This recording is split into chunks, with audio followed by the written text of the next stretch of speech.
আজ আমার একটা কবিতা খুব মনে পড়ছে। কবিতার নাম জীবন। যখন আমার দুরন্ত কৈশোর, আকাশের দিকে তাকিয়ে ভাবতাম পঙ্কিরাজ ঘোড়ায় চড়ে মেঘের দেশে ঘুরে বেড়াবো। যখন আমার অপ্রতিরোধ্য যৌবন, কতবার আমি স্বপ্ন দেখেছি বঙ্গোপসাগর পাড়ি দিয়ে নতুন কোনো দ্বীপে বসত গড়ব। আবার কখনো ভেবেছি হিমালয় পর্বত ডিঙিয়ে ওপাশের লোকজনের সাথে মিতালি করব। আবার কখনো স্বপ্ন দেখেছি বড়লোকের কোনো দুলালি মেয়ের সাথে দোহাড়া কপির কাপ সামনে নিয়ে গল্প করব। আবার আমি স্বপ্ন দেখেছি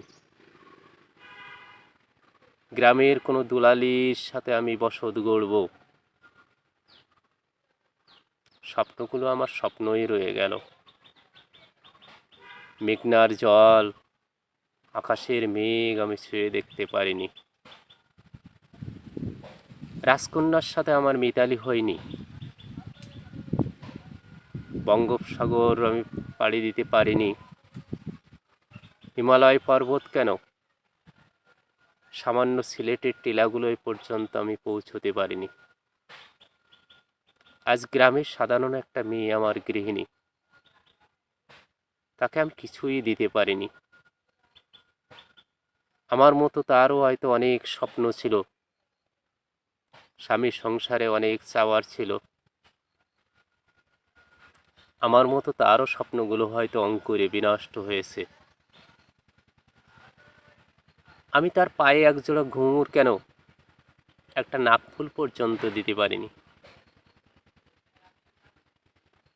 এমন করেই আমাদের সংসার চলছে। তার অনুযোগ আছে, অভিযোগ নেই। এমন করেই বোধহয় সংসার চলে। এরই নাম বুঝি জীবন।